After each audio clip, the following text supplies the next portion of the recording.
는 미국과 중국의 무역 갈등이라고 하는 지정학적 갈등이라는 게 존재하기 때문에 이 지구재적 가치사슬의 교란이라고 하는 게 일시적 교란이 아니라 구조적인 재전환으로 이어지게 될 거고 장기적인 국면으로 이어질 거다라고 저는 생각을 하고 그렇게 얘기한 사람들이 있었어요. 네.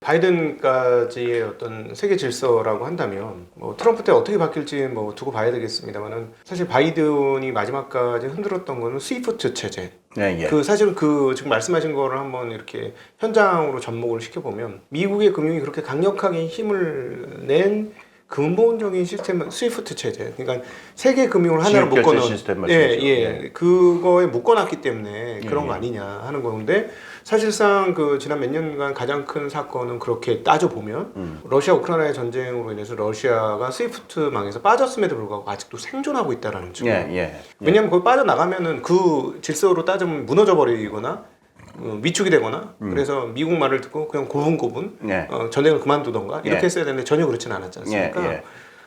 그러면 이제 이게 틈새가 벌어졌기 때문에 우리가 항로 없는 항해를 해야 되는 예. 그런 상황으로 봐야 할지. 지금 인플레이션 얘기로 다시 돌아갈게요. 그래서 네. 제가 초두에 뭐라고 말씀드리냐면 인플레이션은 그 교과서에 나오는 걸로 설명하려고 그러지 말고 역사적 국면으로 네. 역사적으로 어떤 일들이 어떤 국면이 돼서 이런 지금 일들이 벌어지냐를 봐야 되는 거라고 그러는데 지금 스위프트 논의 언급하신 부분하고 인플레이션하고 얘기를 해서 한마디로 저걸 하자면은 90년대에 로버트 루빈이라든가 민주당 사람들 미국 민주당 사람들 그다음에 월스트리트 사람들이 꿈꿨던 그 아름다운 꿈 단일 체제라는 꿈이 깨진 거예요.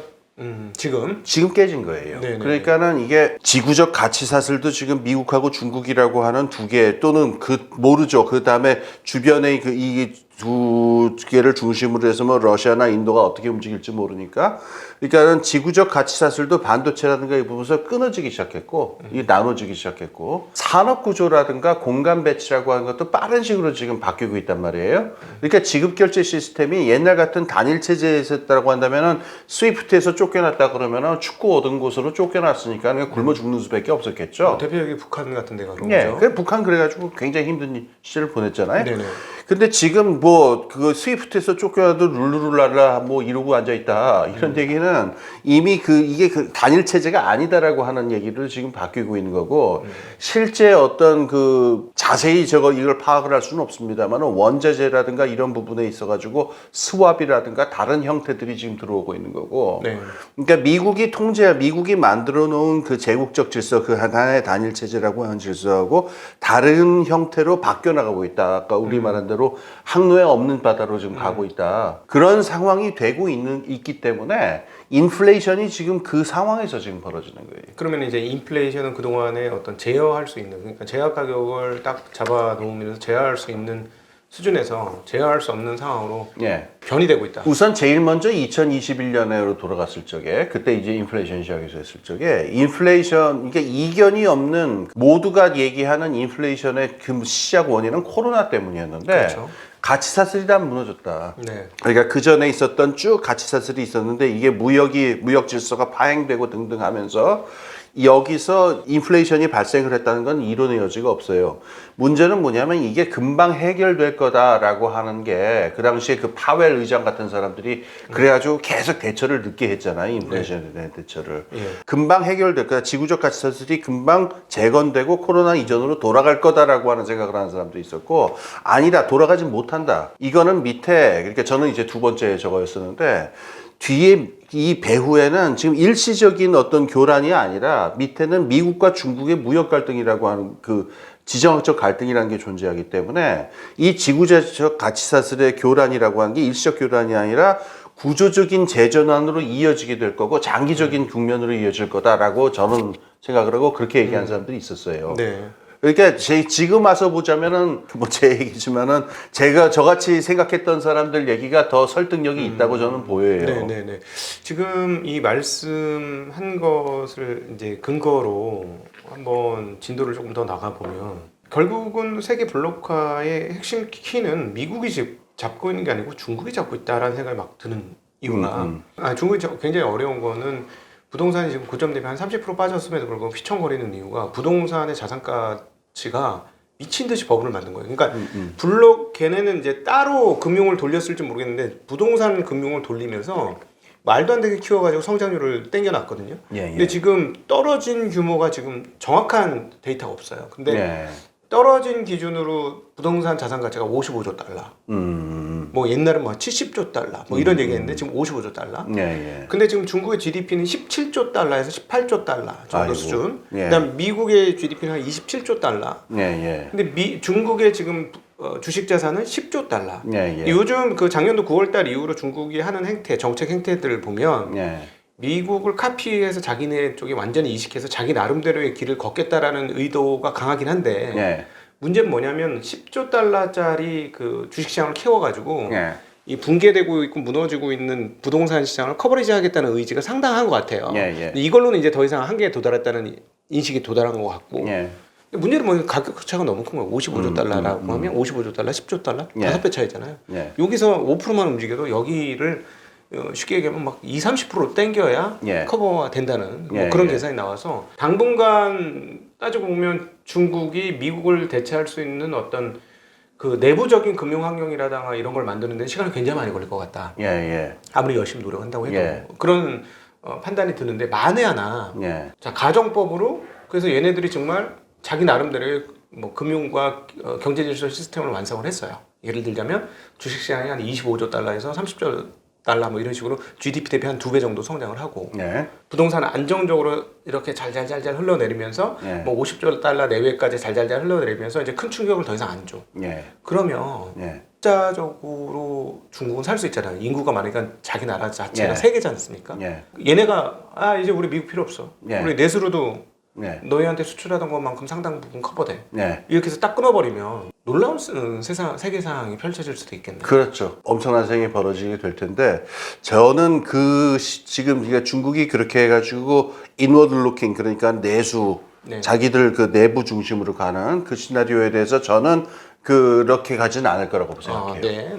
왜 그러냐면은 중국은 그거보다 더 큰 야망이 있는데 지금 우리가 얘기를 하면서 역사적 국면을 얘기를 할 적에 지금까지 얘기하지 않은 요소가 하나 있어요. 뭐냐면은 기술 변화입니다.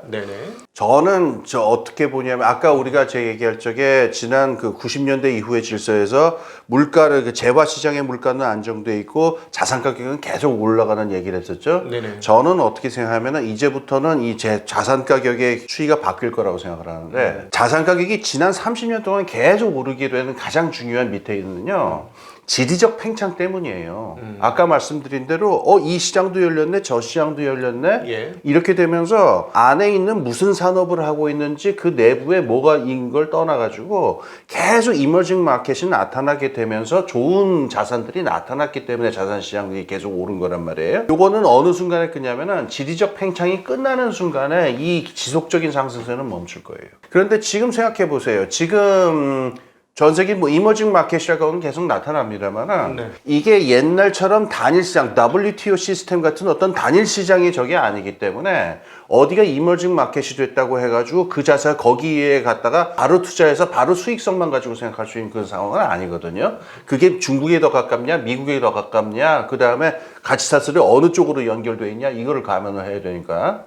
그렇게 되면은 자산 시장이 전체적으로 그냥 유동성만 공급해주면은 풍선처럼 부풀어 오르던 지난 30년 동안의 시장하고 얘기가 달라질 거예요. 그러면은 그 다음부터는 어떤 일이 벌어지느냐? 기술 변화에 올라타느냐 마느냐에 따라서 심각하게 옥석이 가려지겠죠. 지금 테슬라 같은 현상 있죠. 저는 저도 그 주의 깊게 보고 있는데. 이게 거품이다 아니다 뭐 터진다 안 터진다 지금 사람들 다 조마조마하면서 보고 있는데 저도 이게 거품인지 아닌지 그건 뭐 제가 판단할 지는 아닌데 이게 분명히 굉장히 미래적인 현상이거든요. 기술적으로 이건 미래가 있다라고 하는 쪽은 돈이 엄청나게 몰리게 되고 다른 자산들은 가격이 떨어지게 되니까 자산시장 안에서의 불균질이 엄청나게 벌어질 거란 얘기예요. 다시 말해서 우리가 그야말로 옛날에 닷컴 붐 있을 때라든가 2000년대 중반 후반 2005년 뭐 이럴 때 보게 되면은 물이 들어오면 배가 다 같이 떠오르는 그런 일들이 벌어지게 됐는데 지금은 물 들어온다고 배가 이렇게 되지는 않을 거라는 얘기예요. 근데 지금 이 얘기는 제가 왜 드리냐면은 중국 얘기로도 들어갈게요. 네. 중국은 제가 보기에는 그것보다 야심이 훨씬 커요. 네. 내수로 진행하는 것보다 야심이 큰 게 미래의 지금이 기술 전환기라고 하는 그게 지금 대두가 되기 시작하거든요. 그러니까 기술 전환의 큰 장기적인 사이클을 보게 되면은 이거 이제 슈페터가 이제 50년, 60년 말한 그런 장기 사이클 같은 거를 이게 한번 크게 그 전에 90년대 말에 닷컴붐 같은 게 있었는데 네. 지금 다가오는 AI라든가 전기차라든가 이거의 그 파동은 그것하고 비교가 되지 않고 굉장히 큰 게 지금 다가오거든요. 오히려 지금 90년대 중후반에 있었던 IT 혁명과 닷컴 버블보다 예. 지금 나타날 AI 로봇, 그럼요. 그다음 자율주행의 예. 이 흐름이 훨씬 더 클 것이다. 그럼요. 사실 그 닷컴 버블 90년대 닷컴 버블 같은 거는 그거는 예행 연습에 불과했다라고 하는 거예요. 제가 보기에는. 그러니까 여기서 이게 나타나는데 이게 전체적인 자본시장의 부흥으로 나타날 것 같지는 않고 AI라든가 자동차에서 독점적인 위치를 점하고 있는 기업이나 행위자들의 돈이 우르르 몰리면서 시장에 대한 지배력, 그러니까 시장에 대한 권력과 지배력의 힘이 그 싸움이 엄청나게 벌어질 텐데 중국은 지금 AI하고 전기차를 가지고 이미 싸움을 시작을 했잖아요. 네. 반도체 부분을 보강을 하면서. 네. 그러니까는 중국이 꿈꾸고 있는 거는 그건 내수를 유지해서 자기들의 어떤 제국을 유지하겠다 이거보다 한 걸음 나아가서 에너지 전환이라든가 전기차라든가 AI 같은 부분에서 미국을 압도하거나 어깨를 겨루겠다. 그러니까 세계적인 어떤 산업 표준이나 이 세계적인 시장 자체를 자기들이 선도하겠다. 이게 중국이 가지고 있는 그 야망일 가능성이 훨씬 더 크거든요. 참고로 그 에너지 전환 관련을 따져보면 중국의 그 신재생 에너지 전환 속도는 가히 충격적인데요. 전 세계 그 태양광 발전의 절반을 지금 이미 예, 중국이 예. 하고 있고 예. 중국 발전량이 저는 그 믿을 수가 없는데 중국 발전량이 28.9%가 태양광입니다. 지금 현재 좀 이해가 안 되는데 이 사진 전에 봤어요. 그 신장에 있는 사막에다가 그냥 태양광을 쫙 깔아놓은 사진. 인공위성으로 찍으면 사진이 찍힙니다. 그래요? 인공위성으로 찍으면 옛날 뭐 그 만리장성이 찍힌다고 했잖아요. 예. 그게 찍혀요. 태양광 발전소가 찍혀요. 발전이 찍히고 그래서 이제 오히려 요즘 무슨 생각을 하냐면 사막이 있느냐 없느냐로 미래 그 에너지 그 어떤 능력이 결판난다. 아무도 신경 쓰지 않는 사막이 있어야 그걸 그렇게 까는데 우리나라는 사막이 없어가지고 사막이 없으니까. 그걸 깔 데가 없다. 우리는 이제 에너지 자율 적으로 이렇게 하기는 진짜 힘든 나라가 됐고 지금 뭐 중국 같은 경우는 그러다 보니까는 과거보다 이제 아마도 매년 봄에 느꼈던 우리가 미세먼지가 점차 줄어들 겁니다. 속도가 너무 빠르고 그래서 그 시노팩에서는 2027년부터 석유 사용이 중국에서 줄 거라고 예상하고 있어요. 충격적이죠. 아 그렇구나. 석유 사용은 준 적이 없는 거잖아요. 인류 문명사에 석유 사용은 준 적이 없는데 석유 사용이 감소로 27년 이후부터는 감소로 된다. 이렇게까지 얘기하니까 그래서 지금 뭐 중동에 있는 그 석유 뽑는 애들이 그 고도화 화학 제품으로 만들려고 지금 그 애를 쓰는 거고. 그래서 이제 화학이 이제 공급 과잉이 난무하는 그런 세상으로 지금 바뀐 거거든요. 근데 이 대목에서 이제 저도 도저히 지금으로서는 예측할 수가 없는 게 트럼프 그 시대의 미국이 에너지 전환 속도가 떨어질 거냐 아니면 별로 차이가 없을 거냐 아니면 오히려 더 올라갈 거냐 이건 전혀 예측을 못 하겠더라고요. 옆에 머스크가 잘하고 머스크의 의견을 충분히 흡입을 한다면 신재생 속도 굉장히 빨라질 수도 있을 것 같고. 그럴 수도 있고요. 그걸로 이제 배제가 된다면 그냥 옛날 전통적으로 가다 보니 말씀하셨던 대로 미국의 로컬 자본들을 위한 행동을 한다면 신재생 속도가 굉장히 늦겠죠. 그리고 레토릭을 레토릭을 들어보면은 그냥 무슨 우리는 재생에너지 이런 거 신경 안 쓴다는 소리를 자꾸 하고 있으니까. 근데 그건 레토릭일 뿐이고. 그렇죠. 미래에 있어서의 산업의 우위를 점하는 데 있어가지고 에너지 전환이라든가 이거는 굉장히 지금 그 경주가 벌어지고 있는 상황이니까. 트럼프라든가 트럼프 수뇌부가 바보가 아니기 때문에 이 이니셔티브를 중국에 넘길 것이냐. 중국은 무서운 속도로 에너지 전환을 하고 있는데 이제 그걸 어떻게 생각하면 전혀 그런 바보 짓을 할 것 같지는 않고 그래가지고 지금으로서는 도저히 예측이 안 되는데 조만간 결판이 나겠죠. 그래서 미국도 사막이 있으니까 아니 저는 결론이 이 태양광을 보면서 결론이 예. 아 이게 사막이 있는 나라 없는 나라 이제 엄청나게 차별이 되는구나. 그 민원 없이 태양광을 깔 수 그렇죠. 있어야 되는데 예. 그것도 어마무시한 규모로. 예, 예. 그러니까 몇십 킬로 이상의 그 태양광 단지를 만들어야 되는데 예. 이거는 사막이 없으면 안 된다 이거는. 야 이건 한국은 큰일 났구나. 한국은 그러니까는 몽고랑 협력을 해야죠. 너무 한 4,000km 되니까 못 땡겨오죠. 너무 멀잖아요. 그러니까는 그 옛날에 그 손 마사유시 그 사람 네. 그분이 그런 저것도 해고를 했는데 중간에 북한이 끼어 있으니까 그런데 중국이랑 이 동북 삼성지대랑 몽고랑 이렇게 연결해 가지고 이게 슈퍼그리드 같은 지역을 이걸 만들면은 몽고에 있는 사막에서 전기를 만들어 가지고 이 동북아 사람들이 같이 혜택을 본다 이런 게 가능할 수가 있죠. 몽골은 해가 지지 않는 나라입니다. 위도가 저 위쪽에 있어가지고 예, 제가 예. 가봤잖아요. 예. 8시 반까지 해가 안 져요. 그래요. 네, 발전이 어마무시하게 될 수 있어요. 예. 네, 되기만 한다면 예. 뭐 압도적으로 물론 이제 중국도 그 근처에다가 이제 예. 하는 거긴 할 텐데